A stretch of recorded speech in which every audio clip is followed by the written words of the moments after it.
Hi everyone, welcome back to my YouTube channel ഹാരം. അപ്പം നമുക്കിന്നൊരു കല്ലുമ്മക്കായുടെ റെസിപ്പി നോക്കാം. അപ്പോൾ കല്ലുമ്മക്കായ നല്ല കഴുകി വൃത്തിയാക്കി എടുത്ത് വെച്ചതാണ്.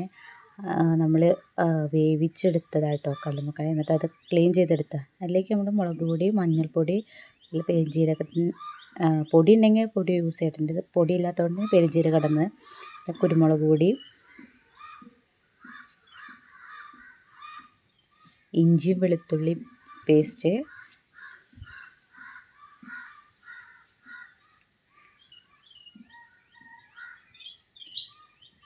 ആവശ്യത്തിന് ഉപ്പും ആയിട്ട് നല്ലവണ്ണം ഒന്ന് കുഴച്ച് നമ്മൾ 1 മണിക്കൂർ എന്തായാലും റെസ്റ്റ് ചെയ്യാൻ വെക്കണം. അങ്ങനെ റെസ്റ്റ് ചെയ്യൽ കഴിഞ്ഞ് നമ്മൾ ഇനി അത് വറുത്തെടുക്കാൻ വേണ്ടി പോവുകയാണേ. അപ്പോൾ നമ്മളൊരു ചട്ടി ചൂടാക്കിയിട്ടുണ്ട്. നല്ല ചൂടായതിന് ശേഷം അതിലേക്ക് വെളിച്ചെണ്ണ ഒഴിച്ച് നമ്മളിത് കല്ലുമ്മക്കായ കുറച്ച് ഇങ്ങോട്ട് വറുത്തെടുക്കുകയാണ്. നല്ല വറുത്തെടുക്കേണ്ട, ഒരു ഹാഫ് വേവ് ആകുമ്പോൾ നമുക്ക് ഒന്ന് എടുക്കാം കേട്ടോ. അതിലേക്ക് ഞാൻ കുറച്ച് കറിവേപ്പിലയും കൂടെ ഇടുന്നുണ്ട്. ഇനി നമുക്ക് അതിന് വേണ്ട മസാലകളിലേക്ക് വേണ്ട എന്തൊക്കെയാണ് നോക്കാം. വലിയുള്ളി, ഒരു വലിയ പീസ് വലിയുള്ളിയാണ് എടുത്തിട്ടുള്ളത്. അതുപോലെ ചെറിയുള്ളി നമ്മൾ ഒരു 15 ചെറിയുള്ളിയും ഒരു തക്കാളിയാണ് എടുത്തിട്ടുള്ളത്. നമ്മൾ അത് നമ്മൾ വറുത്തെടുത്ത ആ എണ്ണയിലേക്ക് തന്നെയാണ് ഈ സവാള അരിഞ്ഞിടുന്നത് കേട്ടോ. അതിലേക്ക് നമ്മളിതാ ചെറിയുള്ളിയും ചേർക്കുന്നുണ്ട്.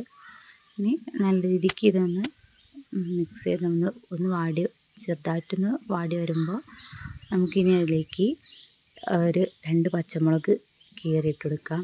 നിങ്ങൾക്ക് എരിവ് ഇഷ്ടമുണ്ടെങ്കിൽ 2 എണ്ണം ചേർക്കാം, ഇല്ലയെന്നുണ്ടെങ്കിൽ 1 ചേർത്താലും മതി. ഇനി അതിലേക്ക് നമ്മൾ കുറച്ച് മല്ലിയുടെ ഇലയും കൂടി ചേർക്കുന്നുണ്ട്. ഇനി നല്ലവണ്ണം ഒന്ന് മിക്സ് ചെയ്തതിന് ശേഷം അതിലേക്ക് നമ്മൾ കുരുമുളക് പൊടി ഇടുന്നുണ്ട്. നിങ്ങളുടെ അടുത്ത് ഉലുവപ്പൊടി ഉണ്ടെങ്കിൽ അതും ചേർക്കാം കേട്ടോ. എൻ്റെ കയ്യിൽ ഉലുവപ്പൊടി ഇല്ല. പിന്നെ നമ്മൾ അതിലേക്ക് കുരുമുളക് ഇട്ട്, അതുപോലെ ഗരം മസാല ഇട്ട് നല്ലവണ്ണം ഇളക്കിയതിന് ശേഷം അതിലേക്ക് ഒരു തക്കാളി അരിഞ്ഞത് അതിലേക്ക് ചേർക്കാം. എന്നിട്ട് നല്ലവണ്ണം ഒന്ന് വഴറ്റി. ഈ സമയത്ത് നമുക്ക് ഉപ്പൊക്കെ കുറവുണ്ടെങ്കിൽ കുറച്ചുകൂടി ഉപ്പൊക്കെ ഇട്ട് കൊടുക്കാം കേട്ടോ. നല്ല രീതിക്ക് ഒന്ന് ആയിരുന്നു. പിന്നെ ഇതിൽ ഉപ്പ് കുറവുണ്ട്, അപ്പോൾ ഞാൻ കുറച്ച് ഉപ്പിൻ്റെ കുറവുള്ളൂ, അപ്പോൾ ഞാൻ കുറച്ചുകൂടെ ഉപ്പ് ഇട്ട് കൊടുക്കുന്നുണ്ട്. നമ്മൾ ഈ കല്ലുമ്മക്കായ വറുത്ത സമയത്ത് ഉപ്പുണ്ടാവുമല്ലോ, അപ്പോൾ അതിൽ കുറച്ച് കുറവുണ്ട്, അപ്പോൾ ഞാനത് ഇതിലിട്ട് കൊടുത്തത്. ഇനി നമ്മൾ വറുത്ത് വെച്ചിട്ടുള്ള കല്ലുമ്മക്കായ ഇതിലേക്ക് ചേർത്ത് കൊടുക്കുകയാണ്.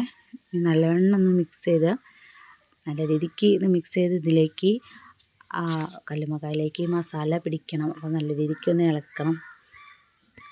അതിന് നല്ല രീതിക്ക് ഒന്ന് ഇളക്കിയതിന് ശേഷം നമ്മളിതൊന്ന് കുറച്ച് നേരം ഒന്ന് അടച്ച് വെച്ച് വേവിക്കുക. അങ്ങനെ അടച്ച് വെച്ച് ഇനി നമുക്ക് കുറച്ച് നേരം തുറന്ന് നോക്കാം. അപ്പോൾ അതാ നല്ല എണ്ണയൊക്കെ തെളിഞ്ഞ് വരുന്നുണ്ട് അതിൻ്റെ ഉള്ളിൽ നിന്ന്.